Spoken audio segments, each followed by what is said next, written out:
आषाढीचा फराळ नामदेवा घरी झाला. द्वादशी आणि त्रयोदशीला नामदेवांच्या संगाती पंढरपूरचा सारा परिसर या भावंडांनी निरखला. पौर्णिमेला सकाळी काल्याचं कीर्तन झालं. चतुर्दशीला वाळवंटी हरिनामाचा जागरी झाला होता. सारे वारकरी आता आपापल्या गावाकडे निघाले होते. ज्ञानदेवाला हाती धरून नामदेव मंदिरात आले. नंदादीपाच्या शांत प्रकाशात देवाची साजरी मूर्ती शोभत होती. ज्ञानदेवानं त्या मूर्तीला साष्टांग प्रणिपात घातला. नामदेव म्हणाले, ज्ञानदेवा,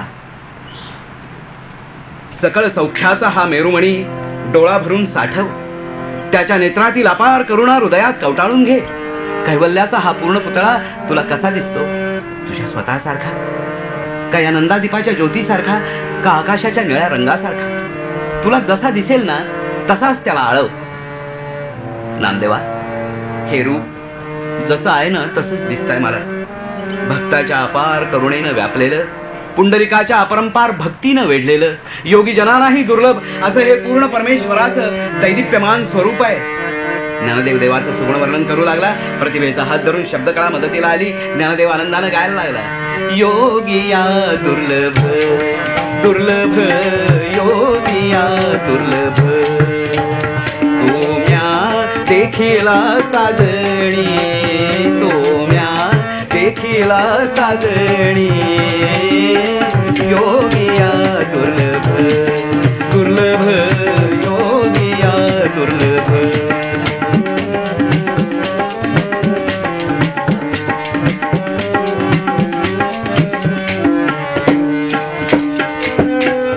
देखिला देखिला देखिला देखिला देखिला, माये देवांचा तो देव, माये देवांचा तो देव. देखिला देखिला देखिला देखिला देखिला,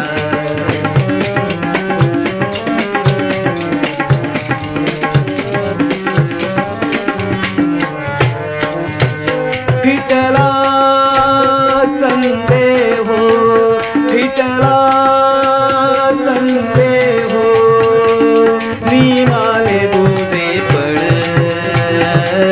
निमाले दुधे पण.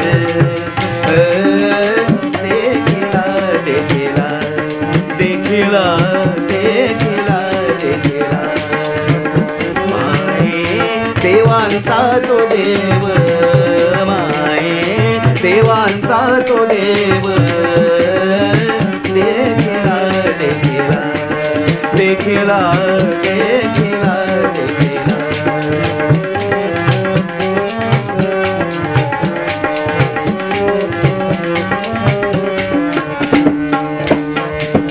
अनंत रूपे अनंत वेशे देखिले मैं त्यासे, अनंत रूपे अनंत वेशे देखिले मैं त्यासे.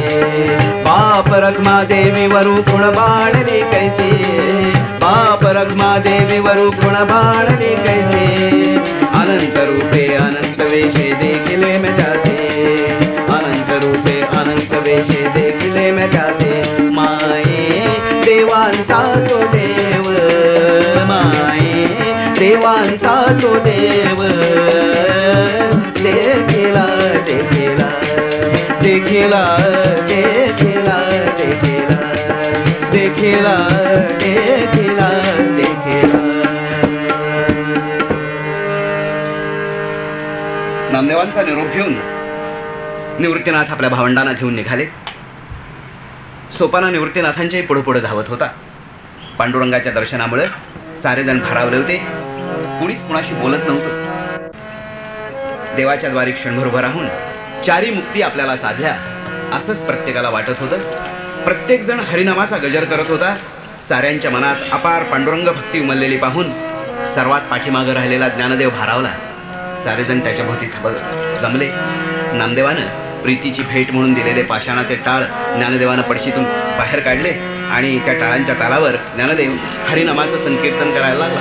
देवाची द्वारी उभा क्षण धरी, देवाची द्वारी उभा क्षण धरी, तेणे मुक्तिचारी साधियेल्या, तेणे मुक्तिचारी साधियेल्या, साधियेल्या.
ज्ञानदेवाच्या साऱ्या चित्तवृत्ती या हरिनामानं अंतर्बाह्य व्यापल्या. साऱ्या संभ्रमाची शांती झाल्यामुळं तो पूर्णानंदात होता. कुणी हेटाळलं झिडकारलं तरी तो मुखी श्रीहरीचं मधुर नाम उच्चारत असे. कुणी कौतुक केलं तर तो त्याला हरिभक्तीचे अभंग ऐकवत असे. रात्रंदिवस पंढरीच्या पांडुरंगाच्या ध्यासात ज्ञानदेव निमग्न राही. साऱ्या सृष्टीचक्रामागं त्याला पांडुरंगाची सगुण मूर्ती दिसे. चंद्रताऱ्यांनी चमचमणारा आकाश हे पांडुरंगाच्या आधारावरच अधांतरी उभा आहे असं त्याला भास होईल. युगानुयुग वाहणारी नदी पांडुरंगाच्या प्रेरणेनं सागराकडे जाते असं त्याला वाटे. किलबिलणारे पक्षीगण मुखानं या हरिनामाचा जयघोष करतायत. वारा हरिनामाचा गुंजारव करतोय. ऋतुचक्राप्रमाणे फुलझाडं श्रीहरीच्या पायावर पडण्यासाठी उमलतायत असं त्याला भासायला लागलं. तो करुणाकर गोविंद दिसत नव्हता तरी जाणवत होता.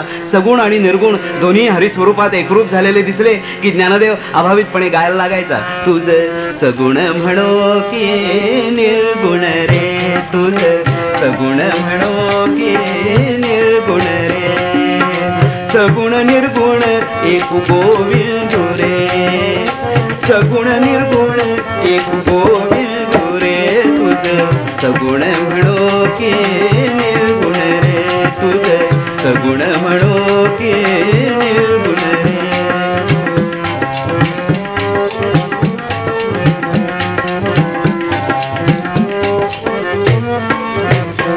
अनुमानेना अनुमानेना अनुमानेना अनुमानेना श्रुती नेती नेती म्हणती गोविंद रे, श्रुती नेती नेती म्हणती गोविंद रे, तुझ सगुण म्हणो की निर्गुण रे, तुझ सगुण म्हणो की निर्गुण रे.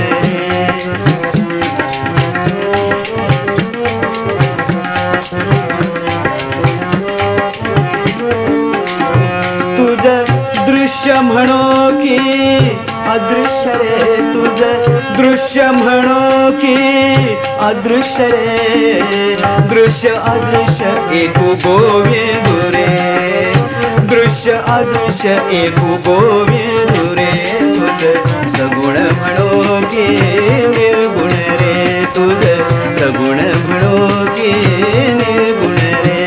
अनुमानेना अनुमानेना अनुमानेना अनुमानेना श्रुती नेती नेती म्हणते गोविंद रे, श्रुती नेती नेती म्हणते गोविंद रे, तुझ सगुण म्हणो की निर्गुण रे, तुझ सगुण म्हणो की निर्गुण रे.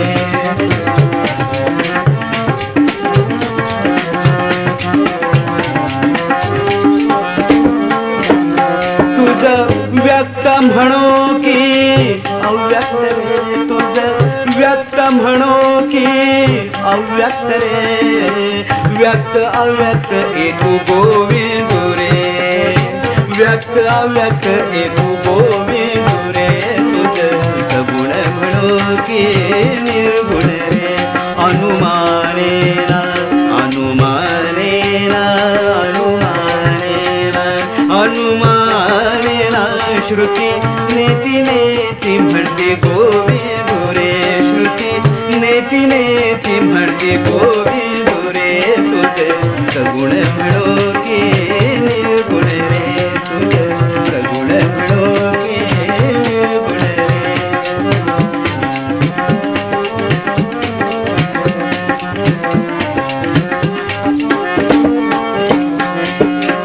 निवृत्ती प्रसादे ज्ञानदेव बोले, निवृत्ती प्रसादे ज्ञानदेव बोले. बाप रखमा देवीवरू, बाप रखमा देवीवरू, बाप रखमा देवीवरू, विठ्ठलू रे, तुझ सगुण म्हणो की निर्गुण रे, तुझ सगुण म्हणो की निर्गुण रे. अनुमानेना अनुमानेना अनुमानेना अनुमानेना श्रुती नेती नेती म्हणती गोविंद रे, श्रुती नेती नेती म्हणती गोविंद रे, तुझ सगुण म्हणो की निर्गुण रे तुझ, सगुण म्हणो की निर्गुण रे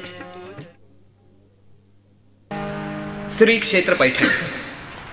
माघातल्या कडाक्यातल्या थंडीत पैठणचे ग्रामकुलकर्णी कृष्णाजी पंत यांच्याबरोबर या चारही भावंडांनी गोदावरीच्या घाटावर प्रवेश केला.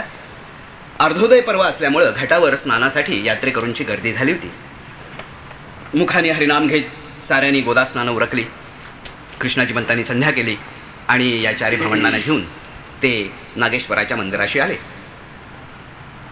खालच्या ओवरीत चारी मुलं बसली आणि गणेश भट्ट, कृष्णाजी पंत सभामंडपात आले. नागेश्वराच्या या सभामंडपात विद्वत सभा भरली होती. काशीचे सुप्रसिद्ध विद्वान केवळ शास्त्री मध्यभागी उच्चासनावर बसून वेद आणि कर्मकांड याविषयी वैदिकांशी चर्चा करत होते.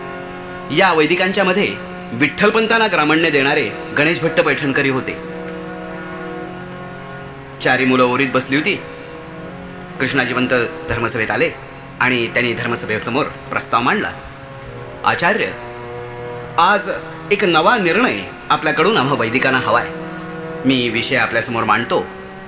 आपली अनुज्ञा असेल तर आपण सकल विद्वानांशी त्यावर चर्चा करावी.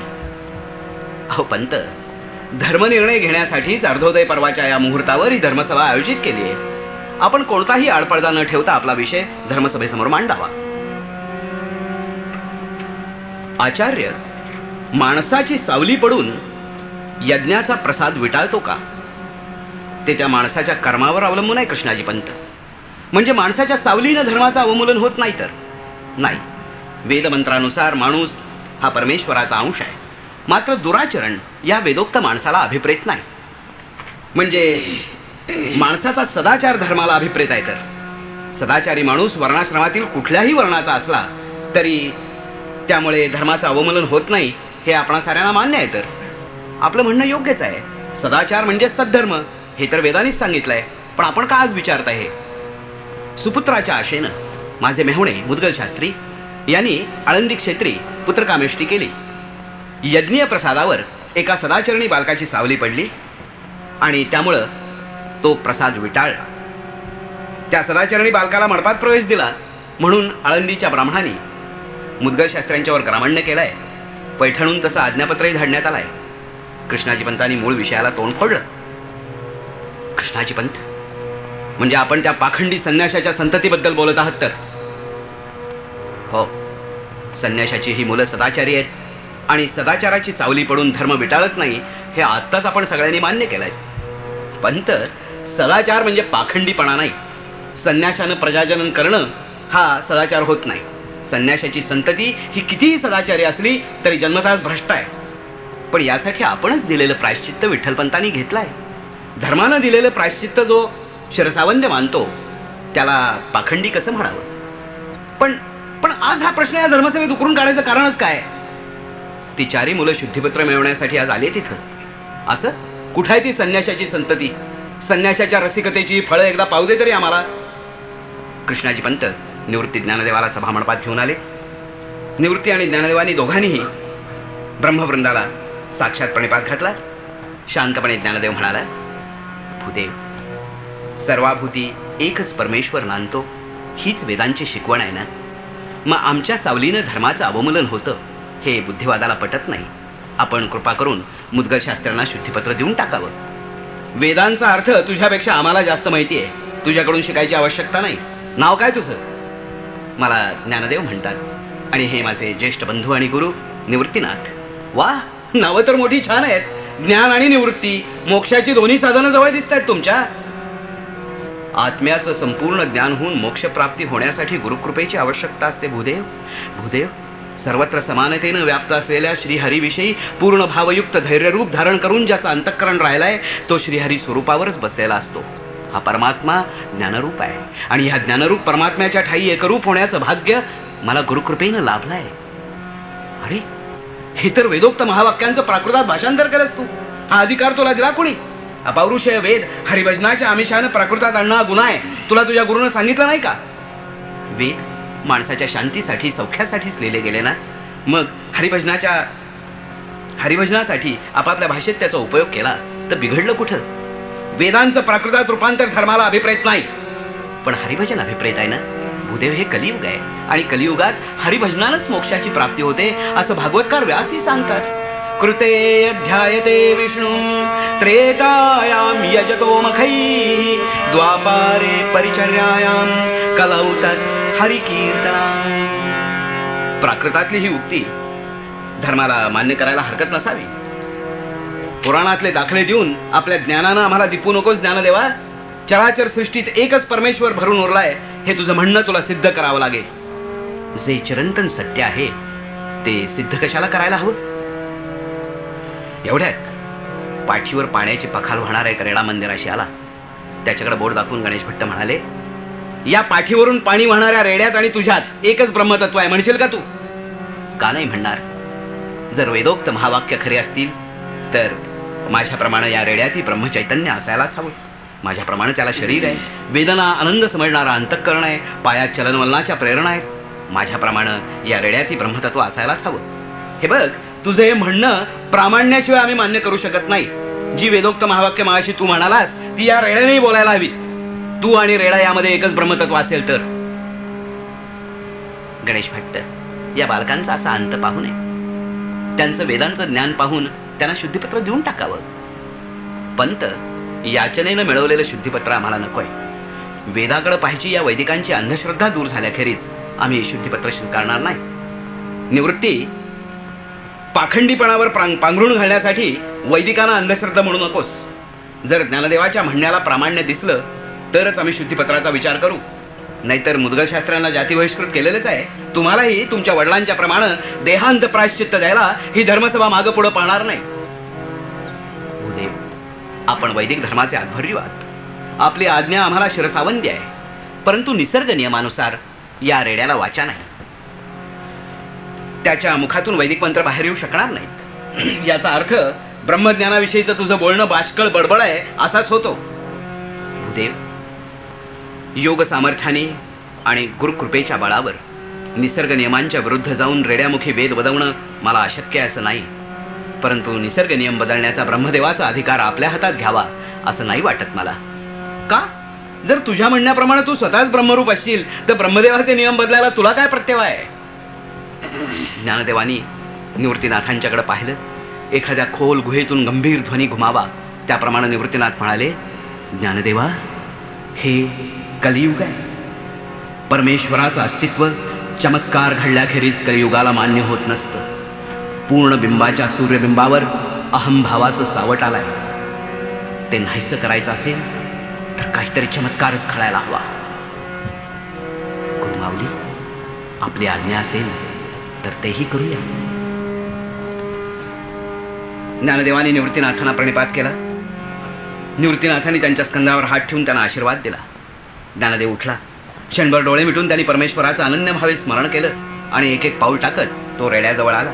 रेड्यानं मान वर करून केविलवाणेपणानं पाहिलं. त्याच्या डोळ्यातून आसवं गळत होती. ज्ञानदेवानं त्याच्या पाठीवरून ममतेनं हात फिरवला. चेतनेच्या स्पर्शानं कातडी थरारली. ज्ञानदेवानी योग साधन केलं. आपल्या अंतःकरणात नांदणारं सारं ज्ञान उजव्या हातात आकर्षून घेतलं आणि तो ज्ञानवंत हात रेड्याच्या मस्तक मध्यभागी ठेवून योग सामर्थ्यानं ते सर्व ज्ञान शक्तिपात मार्गानं रेड्याच्या मेंदूकडे प्रपाताप्रमाणे ज्ञानदेवानी प्रसारित करायला सुरुवात केली. अनाहत नादाच्या लहरी जुळल्या. रेडा ज्ञानदेवाच्याकडे पाहू लागला. रेड्याच्या मुखातून शब्दही बाहेर पडत नाही. असं पाहून गणेश भट्ट म्हणाले, ज्ञानदेवा, हा पाखंडीपणा पुरे झाला.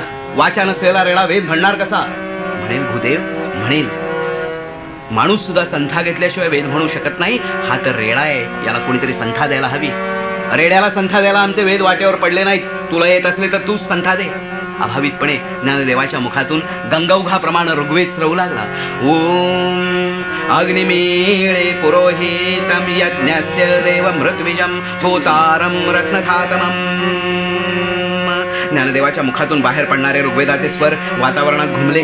अंतरिक्षात उंच गेले. ब्रह्मलोकात ब्रह्मदेवापुढे ऋषीमुनी ऋग्वेद म्हणत होते. त्या स्वरात हे स्वर मिसळले. अधिक तेजस्वी झाले. स्वनातीत वेगानं खाली आले. रेड्याच्या कर्णरंध्रातून हृदयस्थली गेले. हृदयातील ब्रह्मतत्वाचे ज्ञानतंतू कंप पाहू लागले. त्या कंपनाचे ध्वनी घेऊन आत्मप्रेरणा मेंदूकडे गेली. मेंदूमध्ये पूर्ण प्रकाशाची दीप्ती झाली. मेंदूचा संदेश जिव्हेवर आला. रेड्यानं ज्ञानदेवाच्या पायावर एक वार मस्तक ठेवलं आणि उच्चारवानं तो रेडा ऋग्वेदाचं पठण करू लागला. ओम अग्निमेळे पुरोहितं यज्ञस्य देवं ऋत्विजं होतारं रत्नधातमम्. सारे वैदिक चक्रावले. ज्ञानदेवानं डोळे मिटून घेतले होते. निवृत्तीनाथांच्या डोळ्यामधून अश्रुगंगा वाहू लागली. वाहणारी गोदावरी क्षणभर थबकली. सार चराचर स्तब्ध झालं. फक्त रेड्याची जिव्हा बोलत होती.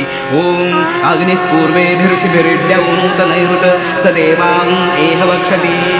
गणेश भट्ट दिंगूळ झाले. त्यांच्या तोंडून शब्दही फुटेना. धर्मसभेसाठी जमलेल्या वैदिकांनी आणि धर्ममार्तंडांनी त्या रेड्याला आणि ज्ञानदेवाला साक्षात प्रणिपात घातले. रेडा पठण करतच होता. ओम अग्निनारैमश्नवत्कोशमेव दिवे दिवे यशसं वीरवत्तमम्. पूर्वेला उगवलेलं सूर्यबिंब तिथंच थांबलं. ते माथ्यावर येईना. गोदावरी निश्चल झाली. पशुपक्षी शांत झाले. वाराही वाहिना. फक्त रेड्याचं मंत्रपठण सारं वातावरण भरून टाकत होतं.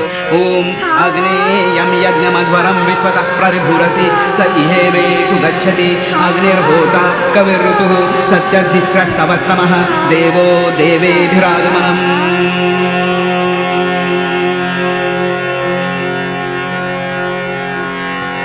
गणेश भट्ट थरथर कापायला लागले.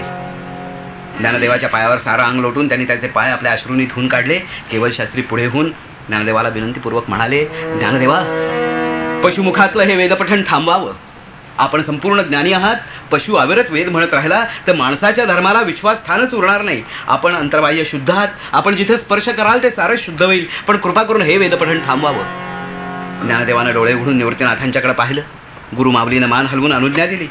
ज्ञानदेवानं रेड्याच्या मस्तकावरचा हात काढून घेतला आणि त्याला विनंती केली, महिषराज, आपण आणि मी एकाच परमेश्वराचे अंश आहोत. सर्वाभूती एकच परमेश्वर नांदतो हे चिरंतन सत्य आज सकल विद्वानांनी मान्य केलं आहे. आपण माझ्या विनंतीला मान देऊन ऋग्वेदाचं पठण केलं. मीच नाही, सारी मनुष्यजात दिपवून टाकलीत. आता कृपा करून हे वेदपठण बंद करावं आणि आपल्या पूर्व कक्षात प्रवेश करावा. ऋग्वेदाचं पठण थांबवून त्या महिषानं ज्ञानदेवाच्या पायावर आपलं मस्तक ठेवलं. स्तब्ध झालेला सूर्य माथ्यावर येऊ लागला. या अघटित चमत्काराचं गुणवर्णन करीत गोदावरी वाहू लागली. महिषमुखातील वेदघोष पकडून वारा निघाला. पक्षीगण मंजुळ पूजन करू लागले. गणेश भट्टांनी ज्ञानदेवाला उराशी कवटाळलं. भरल्या कंठानं ते म्हणाले, ज्ञानदेवा, तू ज्ञानियांचा राजा, आम्ही दीन अज्ञानी पामर. तुला आम्ही एकेरी नावाने तरी कसं संबोधावं? तू प्रत्यक्ष ज्ञानरूपी ईश्वरच आहेस. आमच्यावर दया कर आणि हातून घडलेल्या पातकाबद्दल प्रायश्चित्त सांग. गणेश भट्ट, आपण व्युत्पन्न आहात. आपल्याला आम्ही प्रायश्चित्त ते काय देणार? सर्वाभूती एकच परमेश्वर नांदतो हे श्रेष्ठ सत्य आता आपल्याला उमगलंय.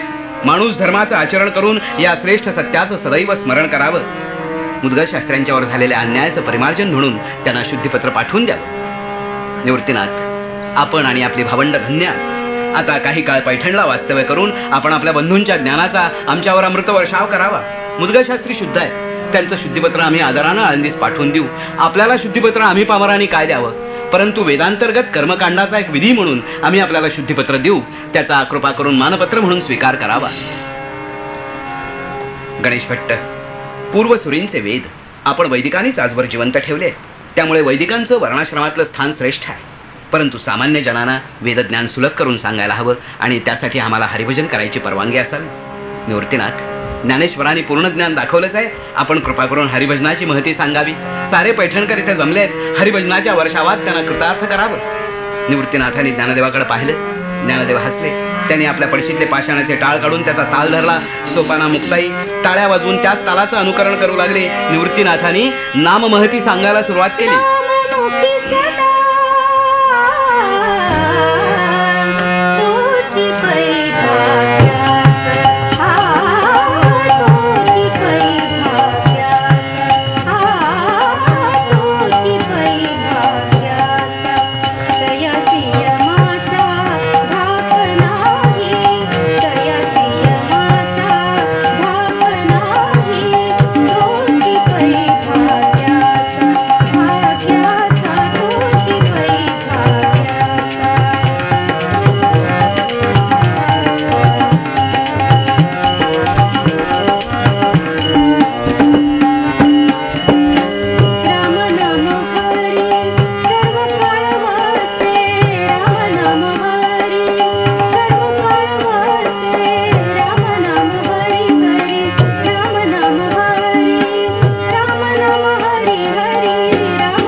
तीर्थक्षेत्र नेवास.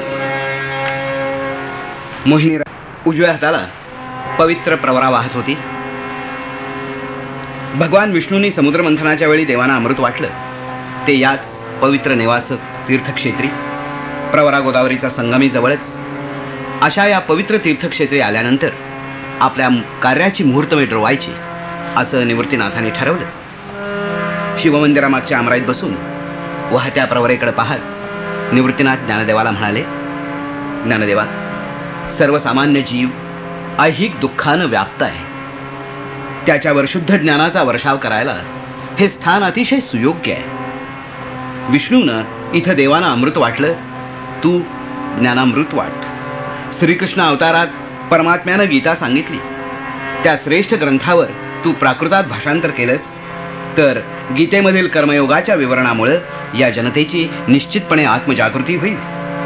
मोक्षासाठी रूढीनं दिलेलं कर्मकांड आचरणात आणणं सर्वसामान्य माणसाला कठीण झालंय. तू सगुण भक्तीचा एक अलौकिक शेला तुझ्या भावपूर्ण शब्दामधून विणायला सुरुवात कर. हरिनामाचा एक एक धागा गुंफून हा अलौकिक शेला दुःखितांच्या शरीरावर पांघर. वर्णाश्रमात जन्मलेल्या माणसाला ईश दर्शनाची भ्रांत पडली आहे.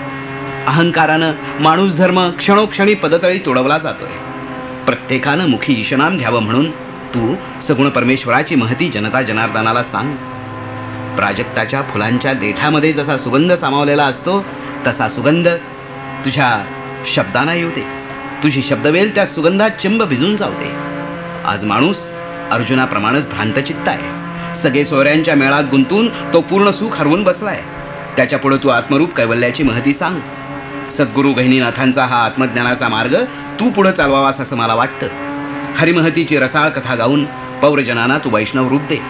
या वैष्णवांच्या हाती जर आत्मज्ञान रूप ठेवला तर घरोघरी सगुण भक्तीच्या वेलीवर आत्मज्ञानाची मधुर फळं लागतील. ज्ञानदेवा, हे सत्कार्य आता तुझ्याच हातून आणि याच पवित्र तीर्थक्षेत्रात होणार आहे याची मला फार पूर्वीपासून अंतःप्रेरणा होतीये. पैठणला एका संध्याकाळी तू आळंदीच्या इंद्रायणीची आठवण काढलीस.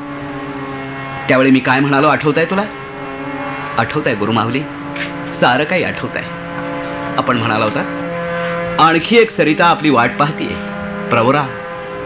गुरुमाऊली, आपल्या आशीर्वादानं या प्रवरेची तृष्णाही मी आनंदानं शांत करीन.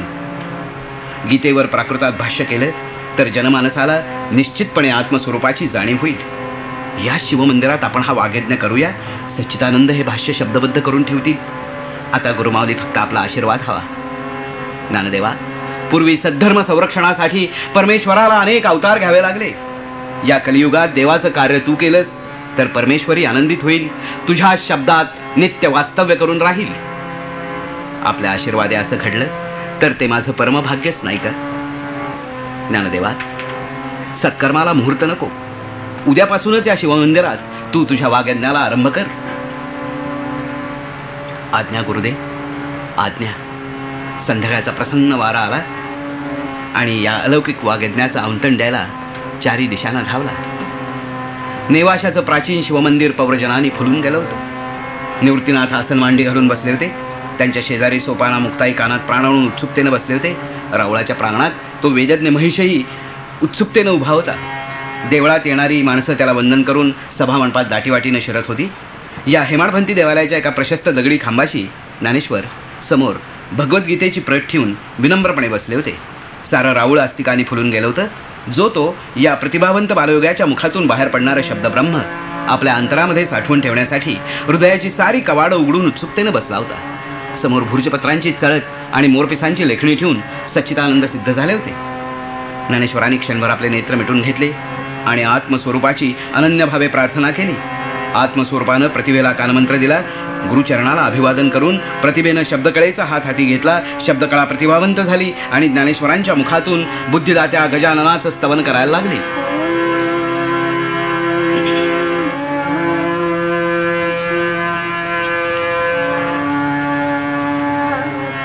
हे निर्गुण ब्रह्मा, आत्मस्वरूपा, तू सर्वांचा आदी असून साऱ्या वेदांनीही तुझंच प्रतिपादन केलंय. तू स्वयंप्रकाशी आहेस. सकळ जगाच्या बुद्धीला ज्ञानाचा प्रकाश देणारा जो गणपती तो तूच आहेस. बुद्धिदात्या गजाननाची स्तुती करून ज्ञानेश्वरांनी देवी सरस्वतीचं स्मरण केलं. आता अभिनव वाग विलासिनी जे चातुर्यार्थ कला कामिनी ते श्री शारदा विश्वमोहिनी नमिनिया. नूतन शब्दरचनेचा अभिनव विलास करणारी, आपल्या चतुर आणि गूढ अभिप्रायानं सगळ्या विश्वाला मोहिनी घालणारी जी आदिमाया सरस्वती, तिला मी वंदन करतो. मज हृदयी हा सद्गुरु जेणे तारलो हा संसार पुरू म्हणून विशेषे हा अत्यादरू विवेकावरी. गुरुस्तुतीचं वर्णन करताना ज्ञानेश्वरांनी श्रोत्यांना आपल्या प्रतिभेनं मंत्रमुग्ध केलं. लोकव्यवहारातले दृष्टांत देऊन गुरुस्तुतीचा महिमा सर्वसामान्यांच्या पुढे साकार केला. ज्ञानेश्वर सांगत होते, सच्चिदानंद मुग्धपणे ही शब्दमौक्तिक भुर्जपत्रावर साकारत होता. ज्याप्रमाणे पायाळूच्या डोळ्यात अंजन घातलं असता त्याच्या दिव्य दृष्टीमुळं भूमिगत धनी दृष्टोत्पत्तीस येतं. चिंतामणी हाती सापडला असता साऱ्या मनोकामना सिद्धीस जातात. त्याप्रमाणे श्री निवृत्तीनाथांच्या कृपेनं माझे सारे मनोरथ सिद्धीस गेले. ज्याप्रमाणे झाडाच्या मुळांना पाणी घातलं तर त्याच्या साऱ्या फांद्या टवटवीत होतात. सर्व तीर्थांचं स्नान केल्याचं पुण्य एकाच समुद्र स्नानानं लाभतं किंवा अमृतरस सेवन केला असता साऱ्या रसांची गोडी अनुभवता येते. त्याप्रमाणे सद्गुरूला शरण गेलं तर त्यांच्या कृपेनं आत्मज्ञान सिद्धी होऊन त्याबरोबरच साधकाच्या अंतःकरणातल्या साऱ्या आकांक्षा परिपूर्ण होतात. पौरजन भारावून ही गुरुमहती श्रवण करत होते. समोरच्या गीतेच्या पोथीला वंदन करून ज्ञानेश्वर म्हणाले, नातरी शब्द ब्रह्माब्दी मथियेला व्यासबुद्धी निरविले निरवधी नवनीत. क्षीरसागर मंथनातून ज्याप्रमाणे नवनीत तयार झालं त्याप्रमाणे श्रीमत व्यास महर्षींनी वेद वेदांतांचं मंथन करून हे गीतारूपी नवनीत तयार केलेलं आहे. आकाशाला कवटाळण्यासाठी आकाशाहूनही थोरपण हवं. मी मात्र माझ्या 2 बाहूंनीच हे कार्य करायला उद्युक्त झालोय. ते केवळ सद्गुरूंचा आशीर्वाद आहे म्हणून. निवृत्तीनाथांनी ज्ञानेश्वरांना मध्येच थांबवलं. ज्ञानदेवा, अरे पौरजन उत्सुक झाले आहेत. आता प्रत्यक्ष ग्रंथावर निरूपण करायला सुरुवात करावी. आज्ञा गुरुमावली, आज्ञा. धर्मक्षेत्रे कुरुक्षेत्रे समवेतायुत्सवः मामका पांडवाश्चैव किम कुर्वत संजय. तरी पुत्रस्नेहे मोहितू धृतराष्ट्र असे पुसतू म्हणे संजया सांगे मातू कुरुक्षेत्री. ओवी ओवी मधून ग्रंथरचना पुढे पुढे धावू लागली. एखाद्या तेजस्वी प्रपाताप्रमाणे ज्ञानेश्वरांच्या मुखातून ओवी मागून ओवी सतत स्रवू लागली. इंद्रधनुष्याच्या तुषाराप्रमाणे जीवनाचे विविध रंग सर्वत्र उधळले गेले. मग संजयो म्हणे राया ते ऐके तो पार्थू तेथे शोकाकुल रुदना ते करीतू असे. अर्जुन शोकानं रुदन करत होता. तू कोण आहेस आणि काय करतोयस याचा प्रथम विचार कर, असा परमेश्वरानं त्याला उपदेश केला. म्हणे अर्जुना आदि पाही हे उचित काय इये ठाई तू कवण हे काही करीत हासी. वाङ्मयाच्या या अमृत कुंभामधून बरसणाऱ्या शुद्ध ज्ञानाच्या अमृतधारांचं पौरजनांच्या हृदयावर अभिसिंचन होत होतं. आत्म्याचं विवेचन करताना ज्ञानेश्वर म्हणाले, जैसे जीर्ण वस्त्र सांडिजे मग नूतन वेढिजे वासांसी जीर्णानि यथा विहाय नवानि गृह्णाति नरोपराणि. जैसे जीर्ण वस्त्र सांडिजे मग नूतन वेढिजे तैसे देहांतराते स्वीकारिजे चैतन्यनाथे. या आत्म्याला शस्त्रही तोडत नाही, याला अग्नी जाळत नाही, पाणी भिजवत नाही, वारा सुकवत नाही. हा विनाशी सर्वव्यापी स्थिर अचल आणि चिरकाल राहणार आहे. अर्जुना हा नित्यू अचलू हा शाश्वतू सर्वत्र सदोदितू परिपूर्ण. या परमात्म्याचं ज्ञान होणं हेच अतिशय महत्वाचं आहे. ऐसा जो निरवधी तो जाणपा स्थिर बुद्धी जो निरसूनी उपाधी भेदरहित. प्रसन्न ओव्यामधून दररोज गीतार्थाचा पट साकार होत होता. स्वकर्म कर्मसन्यास ध्यान आणि अभ्यास ज्ञान आणि विज्ञान तारक ब्रह्म राजमुद्रा विभूती विस्तार विश्वरूप दर्शन भक्ती क्षेत्र क्षेत्रज्ञ गुणत्रय विभाग इत्यादी 18 अध्यायांचं विवेचन दर दिवशी ज्ञानेश्वरांच्या समर्थ आणि प्रासादिक वाणीद्वारे श्रवण करून सर्वसामान्य जनमानस कृतकृत्य झालं. साता हि हो सागराते सोपे भरता अमृते दुवाळ नोहे ताराते चंद्र करता. 7 समुद्र अमृताने भरून ठेवणं सोपं आहे. कल्पतरूंचे बागी लावता येतील, ताऱ्यांना चंद्र करणं कठीण नाही. परंतु या गीता देवीच्या अर्थाचं वर्म गुरुप्रसादाशिवाय समजायचं नाही. सद्गुरूंच्या कृपेनं सर्व लोकांना डोळ्यांनी दिसावं असं सुबोध भाष्य माझ्या हातून झालं. गीतेचं अर्थरूप देवालय 18 अध्यायरूपी कळसा सुद्धा रचून त्यामध्ये श्री गुरुचं आत्मलिंग स्थापन करून त्याची पूजा केली. गीता ही निष्कपट माता आहे. मुमुक्षू ही सैरावरा धावणारी अजाण बालका आहेत. या मायलेकरांची दृष्टीभेट घडवून आणणं हा संतांचा धर्म आहे. गुरुमावली, आपल्या प्रसादामुळे हा ग्रंथ समाप्त झाला. माझ्या पूर्वजन्मीचं फळ मला प्राप्त झालं. तुमच्या कृपेनं हे धर्मरूप कीर्तन सांगतेस आलं. आता कृपा करून या वाग्यज्ञानं संतुष्ट होऊन मला आशीर्वाद द्यावा. आता विश्वात्मके देवे येणे वाग्यज्ञे तोषावे, तोषोनी मज द्यावे पसायला. जे खळांची व्यंकटी सांडो, तया सत्कर्मी रती वाढो. धूता परस्परे पडो, मैत्र जीवाचे. दुरिताचे तिमिर जावो, विश्व स्वधर्म सूर्य पाहो. जो जे वांछील तो ते लाहो, प्राणी जात प्राणी जात.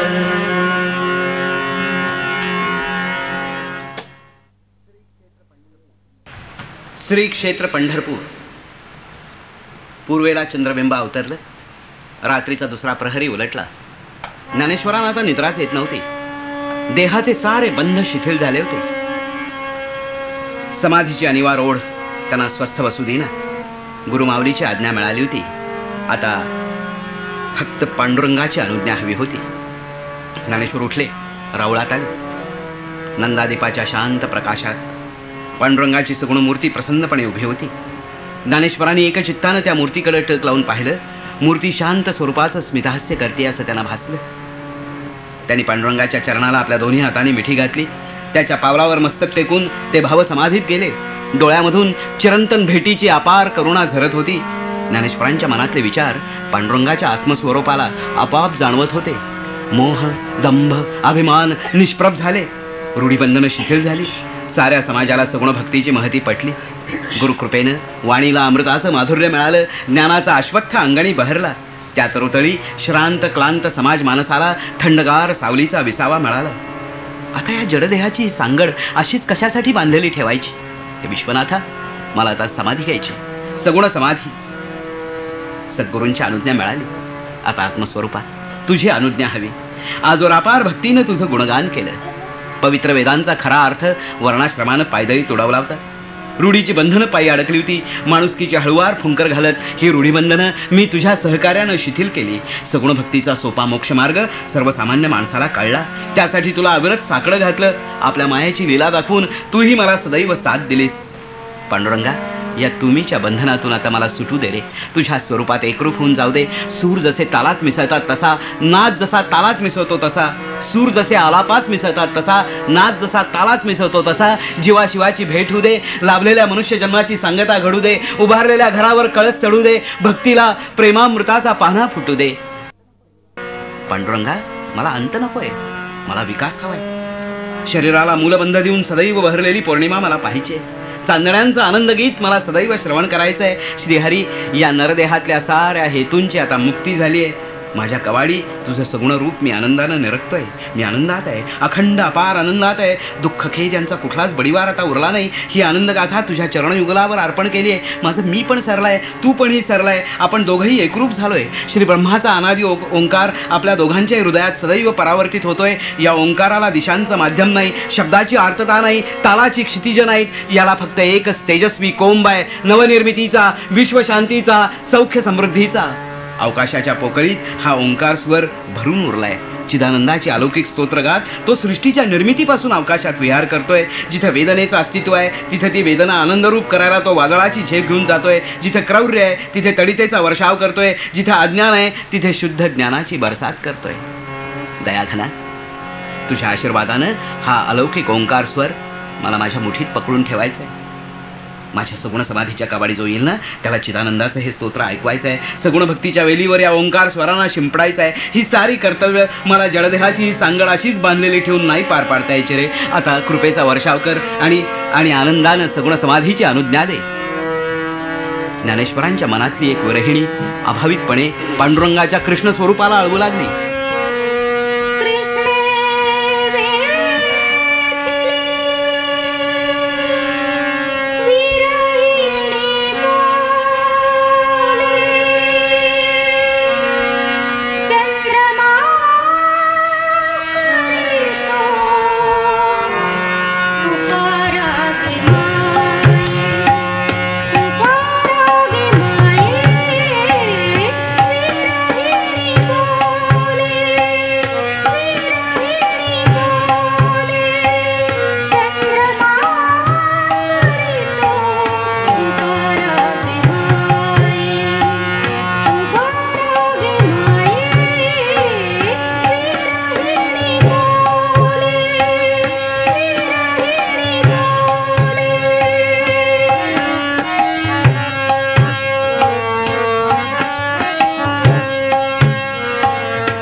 श्री क्षेत्र आळंदी. एकादशीचा दिवस उजाडला. सारी आळंदी हरिनामाच्या गजरानं दुमदुमून गेली. ज्ञानदेवाची सारी सेवा आता आपणच करायला हवी असं नामदेवानी ठरवलं. एकादशीच्या दिवशी त्यांनी रात्रभर कीर्तन केलं. द्वादशीला उपोषणाचं पारणं साऱ्या आळंदीकरांनी आपल्या अंगावर घेतलं. मुदगल शास्त्र्यांनी आणि रमाबाईंनी इंद्रायणीच्या काठावर साऱ्या भागवतांची भोजन पंगत बसवली. धर्म, पंथ, वर्ण, जाती सारे भेदभाव विसरून वैष्णवांची ती पंगत मुदगल शास्त्री आणि रमाबाई वाढत होते. प्रत्यक्ष पांडुरंग आणि रुक्मिणीच यांच्या स्वरूपानं हा भोजन प्रसंग पार पाडतायत असं नामदेवांना वाटलं. रमाबाईंनी रुक्मिणी रूप घेऊन ज्ञानेश्वरांच्या पाठीवरून ममतेनं हात फिरवला.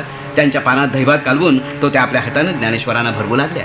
ज्ञानेश्वरांना वाटलं, इंद्रायणी काठच्या पर्णकुटीत आपली माताच आपल्याला अपार वात्सल्यानं हा राघू चिमण्यांचा घास घालते. निवृत्तीनाथ अंतर्बाह्य शांत होते. सोपाना ब्रह्मस्वरूपात वेढला होता. मुक्ताईचा सारा देह चेतनेनं दैदिप्यमान झाला होता. नामदेव मात्र सारखे तळमळत होते.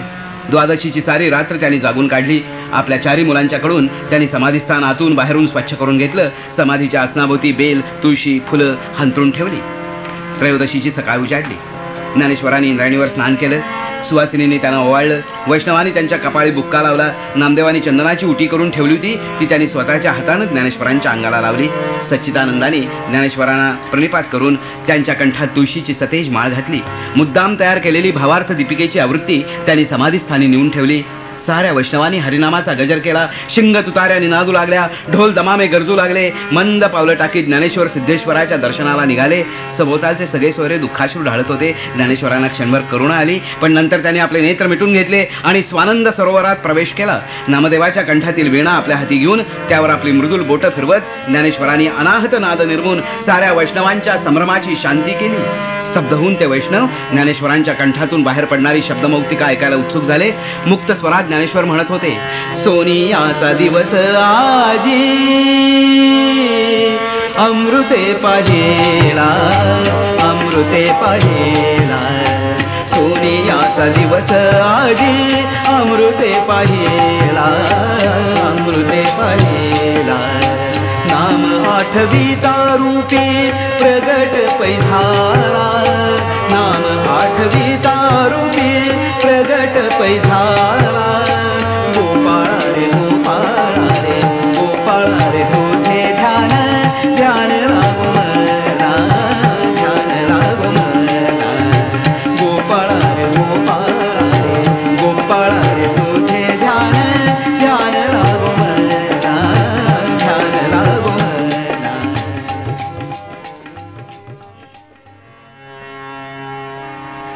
माध्यान्ह प्रहर झाला. निवृत्तीनाथ आणि पांडुरंग स्वरूप नामदेवानी परमात्म स्वरूपात एकरूप झालेल्या ज्ञानेश्वरांच्या स्कंदाला धरून त्यांना उठवलं. साऱ्या वैष्णवांनी जय जयकार केला. गुलाल बुक्का उधळला गेला. आकाशात देव, यक्ष, गंधर्व स्तुतिस्तोत्र गात असावेत त्याप्रमाणे भजनाने सारा परिसर व्यापला. ज्ञानेश्वरांनी सद्गुरू निवृत्तीनाथांच्या पायावर मस्तक ठेवून त्यांना प्रणिपात केला. निवृत्तीनाथांनी अपार स्नेहानं ज्ञानेश्वरांना आलिंगन दिलं. सारा परिसर स्तब्ध झाला. निवृत्तीनाथ म्हणाले, ज्ञानदेवा, सद्गुरूची अमर्यादा तू कधी केली नाहीस. आज परमात्म स्वरूपाची प्राप्ती होत असताही तू माझा आशीर्वाद घेतलास. गुरु शिष्यपणाला आनंदरूप दिलंस. जनता जनार्दनाला गीतार्थ सांगून त्यांच्या कंठात आत्मज्ञानाच्या गुढ माळा घातल्यास.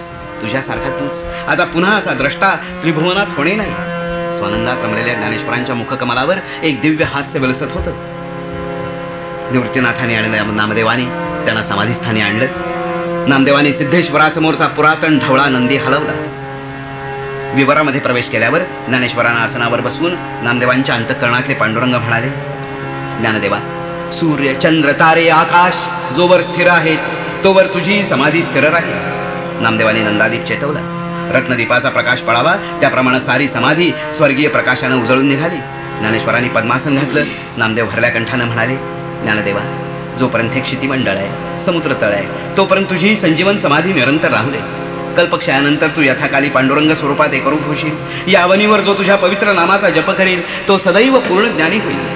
ज्ञानेश्वरांनी निवृत्तीनाथांना आणि नामदेवांना पुन्हा एकदा मस्तक लवून नमस्कार केला. नामदेवांच्या स्वरूपात त्यांना सदैव पांडुरंग दर्शन होत होतं. या सगुण रूपाकडे अनिमिष नेत्रानिपात ज्ञानेश्वर म्हणाले, ज्ञानदेव म्हणे सुखी केले देवा, पाद पद्मी ठेवा निरंतर निरंतर. त्रिवार हात जोडून ज्ञानेश्वरांनी आपले नेत्र मिटून घेतले. भीममुद्रा लावली. नंदादीपाचा शांत प्रकाश सर्वत्र पसरला. सुगंधित फुलांचा मंद सुगंध वातावरणात दरवळत होता. तुलसीपत्रांनी समाधीचं पावित्र्य अधिकच पवित्र केलं होतं. समाधीस्थ ज्ञानेश्वरांना वंदन करून निवृत्तीनाथ आणि नामदेव बाहेर आले. नामदेवांनी थरथरत्या हाताने समाधीवर जळशळा बसवली. निवृत्तीनाथ एकचित्त होऊन त्या शळेकडे पाहू लागले.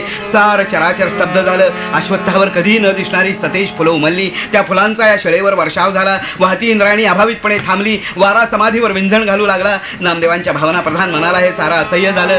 ते भरल्या कंठानं म्हणाले, सांगणे कोणास गाथा कंठ माझा गाठला.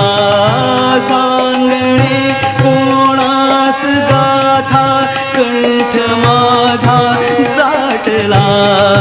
आसवानी या शिळेचा काठ ओला झाला. आसवानी या शिळेचा काठ ओला झाला. मेघ मी निष्प्राण उरलो. मेघ मी निष्प्राण उरलो. सकल वर्षावर्षिणी जळ शिळा मी पा